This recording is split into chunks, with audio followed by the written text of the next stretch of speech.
Well, first off, thank you guys so much for being here. My name is Ian Virtue. This is the Coffees and Combines podcast. We're at IFAO, the Innovative Farmers Association of Ontario 2024 conference here in Kitchener, Ontario.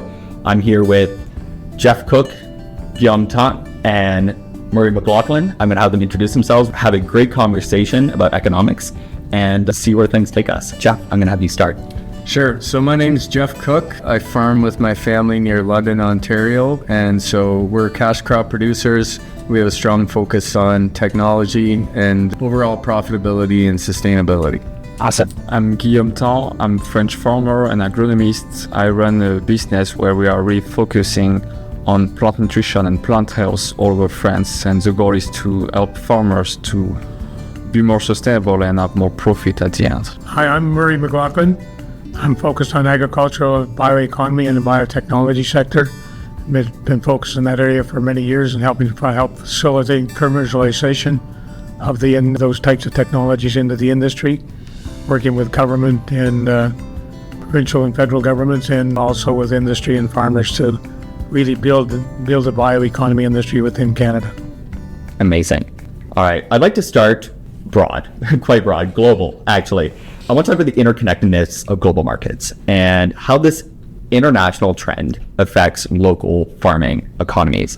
So, Jeff, I'd like to start with you. How have these trends influenced your personal farming decisions? Sure. So I think about, as growers, we want to meet what the market's demanding, right? Mm-hmm. So our crop, which crops we grow is going to have a big impact on crop prices. So, we certainly are, we have the environmental factors to consider, but, if we were able to expand, say, global markets for wheat, then certainly I think that could impact the profitability of that crop in the system for us here locally, for sure. Can the three of you tell me a little bit more about these global trends? Like, what are you noticing, especially from an economics perspective, when it comes to like being a farmer?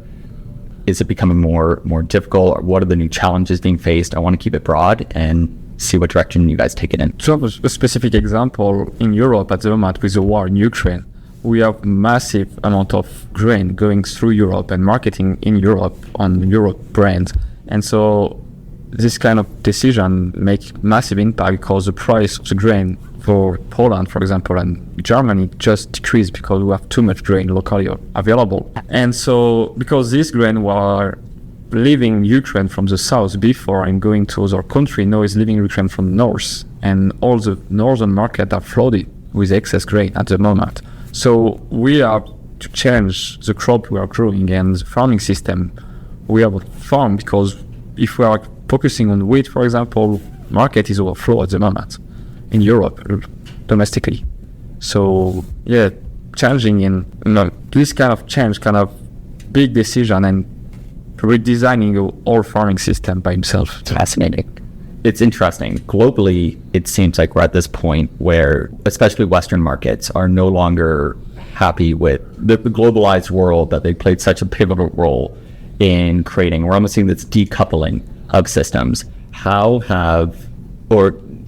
Is that a trend you've seen in farming, in agriculture as well? And if so, how can people position themselves to better adapt to these more difficult circumstances? Well, I think that farmers have a good trend, a good track record of adapting as they need to. But we need to really help them in understanding what are the opportunities out there. When I look at the bioeconomy and bioproducts and biomass is one of our Canadian opportunities. We produce a lot of biomass that we don't use today, other than it goes back into the field. And in most cases, that's been a good use of it to create stability in the soil and nutrition.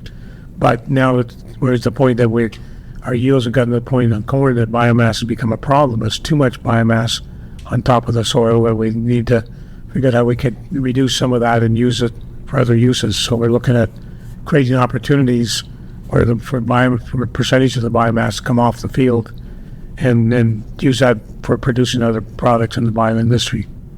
Interesting. Do you guys have anything to add? Yeah, I just think that, that being said, it might seem like that we're trying to take a little more out of the land, but I think, even if we are able to harvest the biomass that's left over and from a corn crop, say, it may open up other opportunities to utilize things like cover crops and organic amendments, manure, and integrate those into the system as well, so that the overall system's not just more profitable, but from a sustainability standpoint, it becomes more resilient, more diverse at the same time. So I think there's a great opportunity there. Wow.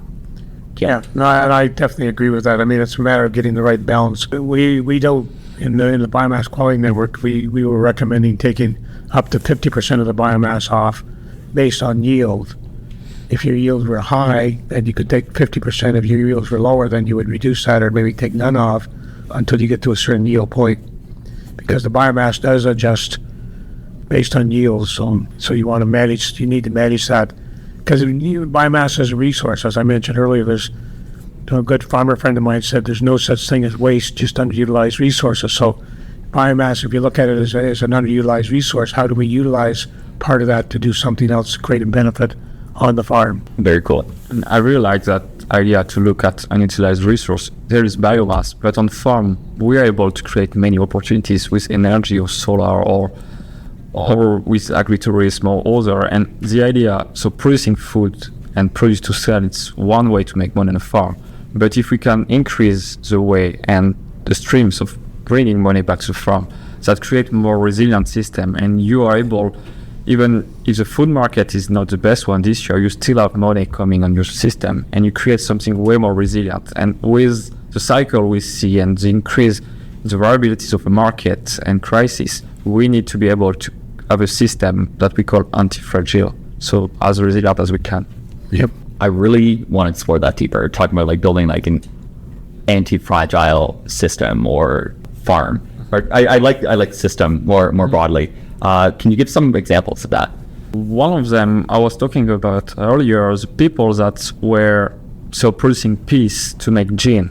Usually to produce alcohol, you use a grain. So to grow grain, you need some nitrogen. Mm-hmm. So they changed their system to produce peas, and with a pea, you don't need nitrogen. So you're lowering your input, and at the same time, you add nitrogen in your cycle. And also on the same farming system, they were looking at producing the gin, so you need a lot of heat to boil the water. But to boil the water, you can use natural gas or natural resource, but they say, why not switching to solar? So they start to heat with electricity, with solar, but you can run your system only during the day. So how to run your system during nighttime? And when you boil and distill, you need to run 24/7. And so they were looking at batteries, but at that time, batteries were not efficient enough. So they look at hydrogen. And so they made hydrogen with the excess of electricity during the day and store it to use it during the night and during the cloudy days. So by just creating a produce, you are able to imbricate many bricks together to be able to be less fragile as you can. Now, these systems, or Jeff, is there anything you'd like to add? No, I'm just thinking we haven't even really touched on, potential for carbon markets and what that might mean for diversifying the income streams for farms. That's the first thing I thought. Yeah. So, I mean, there's that whole other... We start the carbon market in Europe and in France. We already sell more carbon market. And yeah, definitely that's another income stream. And I think this is where Canada needs to learn. They have to get going on They can get going on it, because we're losing and falling behind on that sector. So there needs to be some willingness for the government to step in and help us move that piece forward from carbon. Now, Guillaume, you've seen a successful carbon markets program being adopted in Europe. Are you familiar with the Canadian carbon market? Not? Okay. It ruins my follow-up question. Are you guys familiar with Canada's carbon market? And if so, what do you see as like the primary challenges to farmers entering this system right now, outside of the fact that fundamentally just is not profitable? Yeah, no, I'm not overly familiar with it, and that's because there just hasn't been, at least in my understanding right now, there's not enough to kind of incentivize us to get familiar with it and do what we need to do to start, taking advantage of it. So we're ready. It's just come on, give us some incentive here. What does the system look like in Europe currently? So we have two main systems. We have what we call the carbon credit system, where you need to be certified. And so you measure your soil test and you measure your carbon soil test, and you measure it after 5 years, and you see the difference, and you are able to certify some credit and to sell them. So that's the main market, but it's a long time market, and you don't have money on your farm until the year 5. And so other people create another model where you are selling carbon certificates and not credits. And so their company creates certificates. They are not as strong as the credit carbon, but their system, and so they are looking at private companies that are looking at certificate to be greener, and not only to compensate their emissions. It's more about the big picture and be able to communicate about the carbon system. And with these carbon certificates, they are able to create them every year, and you got an income streams from the first year. So that changed the whole game. And at the same time, they are looking to be in the carbon credit market after the 5th years. So it's to link both systems together to be able to create an income for farmers. But we are talking, depending how much carbon you store, but we are talking at 50 to 100 euro per hectares. Okay, So significant. That's significant, yes. No, nowhere close to that in Canada. No, not even. Yeah, I think by 2020 or by 2030, we're supposed to be like, I think it's $164, $170 a ton, and that's we still have 6 years to go for that. It's just fundamentally not profitable. Murray, do you have any thoughts? Yeah, I haven't followed the carbon market well enough here to be an expert in it, sure, but I think when I listen to what Europe's doing, and if I look at what the U.S. is doing, they are doing some things as well. We need to be paying attention to that, and I think our governments need to think about what are other countries doing and what can we adapt from those countries, rather than reinvent the wheel again. We don't have time to reinvent the wheel again. We need to catch up and be creating the value for the farmers. Now, Guillaume, you've had the opportunity to travel to over 20 countries through your Nuffield Scholarship, correct? What are some practices that you've seen, not necessarily in the carbon market? If it's in the carbon market, great. If not, that's okay, that Canada or France could really be exploring or practicing? That's a long topic, many of them. No, to be short of that, if you are doing something, you need to do it well and focusing on it and really doing well. I visit many countries and there is many practice, but the ones that are different than the other ones, they really push a system and really focusing on details to be great and doing something great. One of them was the use of biologicals. Brazil, for example, use a lot of biologicals or nutrition at the same time. And they create the whole system and design the whole system around it. If I'm looking in Europe, we use some biologicals, but most of the time we use them in greenhouse, but not outside, because we think they don't work. Because we don't look at the whole system and how to manage all the system. So it's one topic where we can go deeper. Another one is about nutrition management and the impact of nutrition on the quality of the crop, like storing crop for longer, carrots, onions, garlic, any other crop, and also the impact of the nutrition on the disease and the insects. And we really see when we start to feed the plant better, we decrease the amount of disease and insect, and quite often we increase the yield at the same time. And so we are just, if I'm looking at Europe, just scratching the surface of these two topics, and we can go really deeper. And every time we start on it, we see massive benefits. And there is many other topics. One of them is not directly on farming and not technical about farming, but it's about creating a brand and selling a brand. I see last week I was in Oregon looking at some farms, and one of the farmers is growing blueberries, really successful farmer growing blueberry, but the market's not here. And even by being really good technically, he's not able to reach the point where he's making money.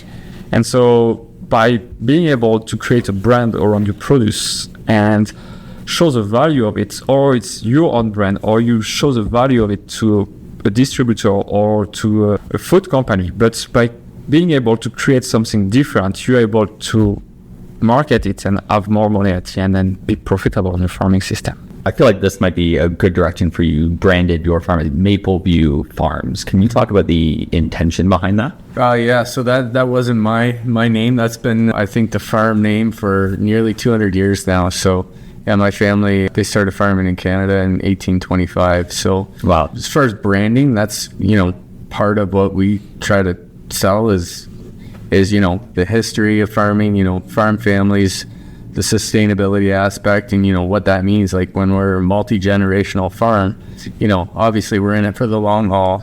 We're going to do everything we can to take care of that soil, and that's something that I think doesn't get out to your average person walking into a grocery store these days. I think we need to do a much better job at kind of selling that story, and just educating people on how important it is that we're taking care of our farms and for what it means for future generations, right? Can you tell me more about that? And specifically the challenge of getting that to the consumer. Yeah, I think based on some of your thoughts, and talking about what our individual farms might do differently, but I think any energy that we spend on trying to communicate kind of some of these sustainability aspect of our individual farms, other farms kind of see that, and as a whole, Yes. As agriculture as a whole, as an industry here in Ontario and globally, obviously, if we can together kind of broaden that message to your average consumer, I think we're going to benefit in the long haul, and that might open up doors as far as the feasibility of carbon markets. If people see the value, then it just opens up, new markets, and obviously more profitability that helps support those sustainability factors. And to keep going on your direction, like doing everything by yourself as a farmer or one people, it's really hard and time consuming. And I really see impact when farmers go together as a group and they have a voice because they are strong enough as a group to invest in someone to have that voice and push that story. But yeah, if we are able to work as a network, as number of people, we have way more power to push a message. Absolutely. I'm sure. Definitely. And I think there's an opportunity, I think, to bring farmers together more, and that's exactly what you're saying.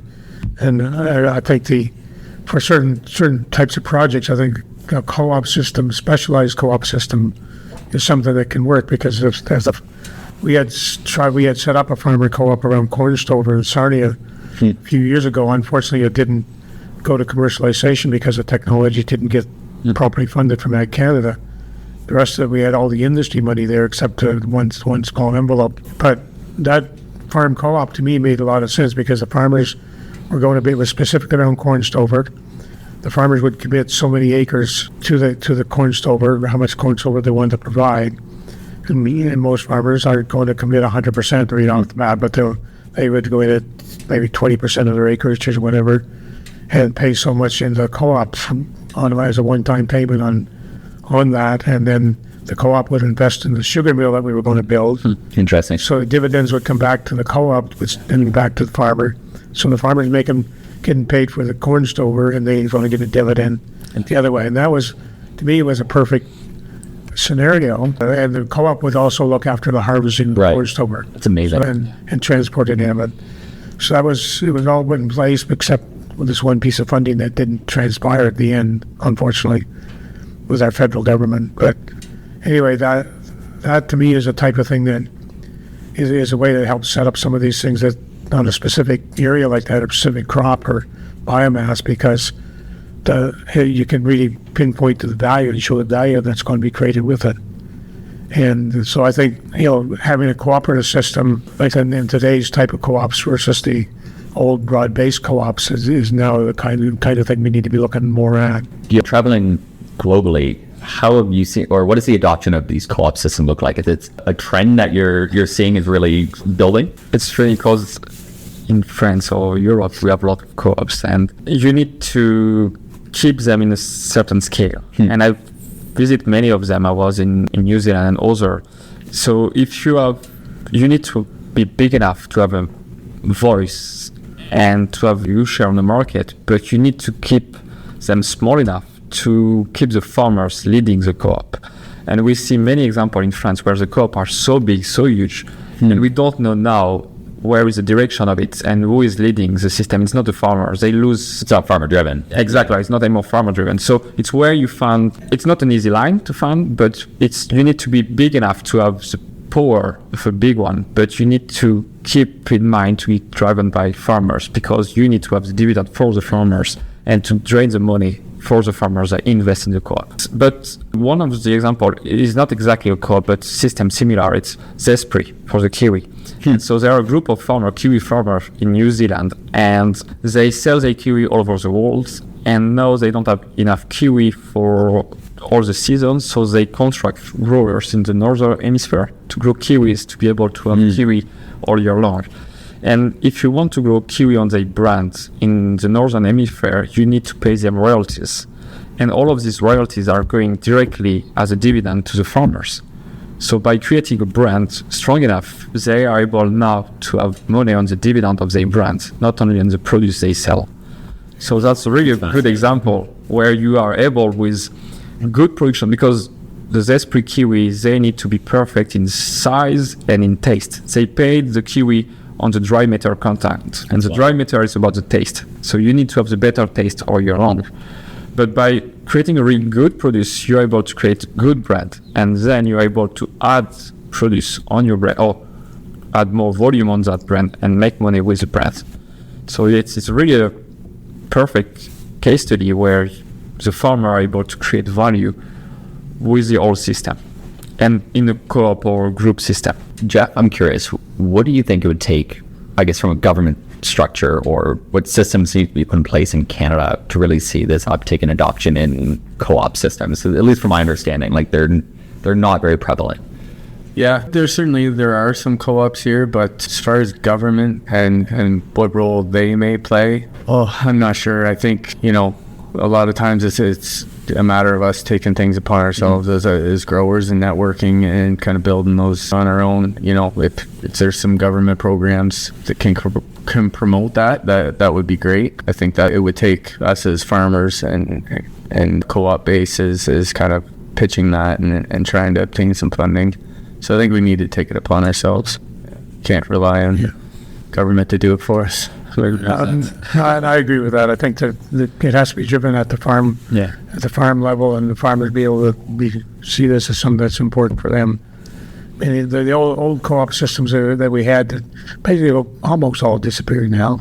But they just got too big for themselves, and they weren't really collapsing their own weight. They weren't run by farmers anymore. They really became a cooperative, a business type. Became non-business. So Definitely. I'd like to take a little bit of a pivot, still focusing on the farmer. So I'm wondering, where should the focus on investment be in the agriculture sector to foster both growth and sustainability? I feel like that's something that all of you have touched on in some way today.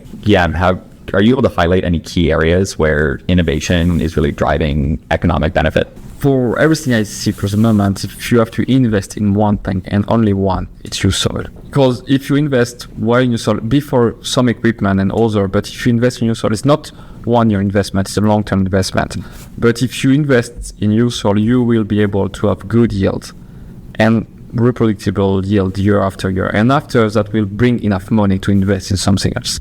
And I've got example of farmers that bought a drill, for example, and we were locked not enough money to invest in the soil anymore.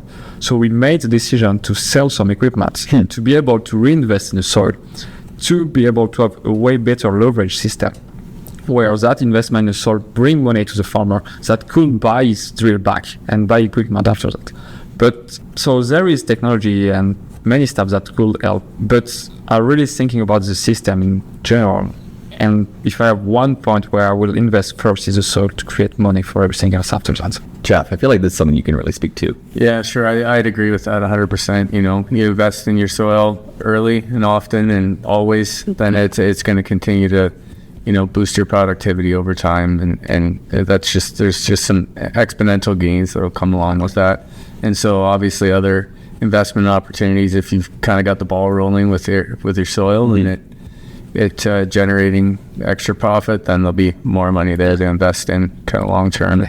I think, overall information technology, data management, that's going to be something that becomes even more and more important going forward too. It's kind of we're generating vast amounts of data on our farm. It's just a matter of kind of harnessing them, putting them into systems that where we can get some actionable insights and then use that on our farm. Yeah. And from my understanding, especially in Canada, because the data is so segmented, it's such a challenge to draw true insights from what's going on. What do you think the ideal, we'll see how this goes, the ideal democratic open data system would look like in Canada? Or doesn't have to be Canada, in IT farming systems? I think, part of the wheat yield enhancement network that we've taken part in, that we spoke about today, that's a perfect example. It's kind of funded through the Grain Farmers of Ontario. Tell us more about that. Yeah, so, any grain that's sold within the province, corn, soybeans, wheat, other grains, there's fees that go towards the GFO. And of course, GFOs, they've worked in conjunction with a team in Michigan to establish this yield enhancement network where we're measuring everything that goes on with our wheat crops, and then, benchmarking and trying to tease out some insights as to, what fertilizer rates, what chemical applications, what planting dates, planting rates, and what all those do for overall productivity and profitability. And so I think that's a great example of just, farmer-funded research and cooperative activity. If we can broaden that database or kind of scale that up across different crop species and greater geographical, areas, then, I think, we're getting to the point where that's going to become easier and easier. So, hopefully a sign of things to come. Amazing. Rory, any thoughts? Yeah, I think that it's pretty well covered with what was talked about here now. Then the farmers have to be a key part of it all the way through that system, and we can't ignore that, which sometimes people tend to do, and that shouldn't happen. I think another area was touched on briefly with you was biologicals. I know one of the things, I haven't done a lot of work directly with biologicals, but I'm starting to get into more discussions around those. I think we're seeing now that there's a lot of biologicals that are starting to come along that are more significant than what they used to be. They're usually targeted to a certain pest or disease or something and showing results. So we need to be looking for those, and if there are some out there, make sure that we've got the opportunity to test them in Canada against our problems here in diseases and insects. Because I'm hearing more about people starting to think about biologicals as an opportunity from a farming perspective. If there's a problem out there, what can we get? What's out there that'll help us to deal with this problem from a biological perspective? And I think we're hearing the industries, even the large industries today, the big chemical industries are starting to have a biological line within their portfolios of products too. So I think it's something we need to look more at in Canada. Do you guys have any thoughts on that? If not, I'd say okay. That's amazing. I don't want to take up too much more of your time. You guys have been so generous so far, but I would like to give each of you the opportunity to talk to our audience, to talk about something that's going on in your life, something you're really excited about in the ag sector that you think people should know about. Jeff, if you're ready, I'd like to start with you. Yeah, I don't know. I think, overall, I think I spoke a bit about it today. What we're seeing is kind of our productive land, the land that we own, the land that we really put a lot of investment in and a lot of focus on soil health. We're seeing the yields on that ground compared to maybe some farms that we just acquired or just started renting. The yield increase that we're seeing on the land that we've been farming for a while and continually investing in terms of soil health, those, yield increases are just way higher than what we're seeing on kind of some of the new land. So I think we're really learning that, some of the investments that we made in soil health, through cover crops, other things that affect soil structure 10 years ago, we're reaping the benefits of those now. So that kind of goes back to the conversation we had a little bit earlier, right? That, awesome. It's just continual exponential growth over time. So, yeah. Awesome. Thank you. Something specific, I don't know. I will speak about my trip and my Nuffield journey. Of course. So I'm halfway at the moment. I still have almost a year to travel. And so last year I visited 20 countries. And the idea is to look at fossil fuel-free farming and adding value. So after every trip, I do a small webinar to look and to share information. And the idea, so this year, I'm going to Africa, India, and China, mainly, and many other countries on that direction and on the way. So there is a lot of different topics that I'm looking in that research and Nuffield journey. But if people are interested and want to look deeper, they need to follow the journey and see what's happened at the one step by one. And at the end, I will publish a report looking at everything I found. So if people are interested, keep you updated. Check it out. And we'll be providing all that information to check out what Jeff, Guillaume, and Murray are up to in the description below. So you guys can take a look at that. And finally, Murray. Yeah, I guess I've been in agriculture for, I guess, all my career since universities, which I'm 78 now, so that is back A few years. a few years. But I mean, there's been a lot of changes over that time, and most of my working career has been in Ontario and Saskatchewan, those two, back and forth between those two provinces a few times. My home province is New Brunswick, but I've never really worked there after university. It's an interesting cycle how agriculture's moved forward, and I think maybe moved in some ways in full circle in certain things. But certainly, I know my farm. I don't farm it, but I've got some very excellent farmers that do look after that, and things like you mentioned earlier, rotational crops and cover crops coming in. I mean, they started those probably 10 or 15 years ago, and you start seeing that impact now. But sometimes it takes a little bit of patience. You can't just try it once and then walk away from it. So you got to kind of work at it and see those things come forward. I think in the biotechnology and biologicals area and bioeconomy, we've got a lot of work to do here in Canada. We're falling behind a little bit, I worry about, and we need to catch up and create some opportunities for farmers that we can move forward in a commercialization perspective and create that value added. And it always has to be value added. If there's no value add, what's in it from an economic perspective, and it's not probably worth doing. But sometimes it takes a while to see that value add. Like you mentioned, in cover crops, you don't see the first year you put a cover crop in, you don't see that benefit. Next year, it's probably going into 5 or 10 years down the road when you start seeing those benefits. So understanding that you have patience with some things. I think it's a perfect note to end it on. It starts and ends with soil. Gentlemen, thank you guys so much for your time. Really appreciate it. We still have a whole day and a half of the conference, so we're going to have a lot more interviews coming up. Guys, thank you so much for being here. It's been an absolute pleasure. We touched on just a few of the questions, which I think just speaks to the knowledge you guys have and your ability to connect. So I really appreciate your time and everything you guys shared today. Thank you so much. Thanks very much. Thank you. Thanks, guys.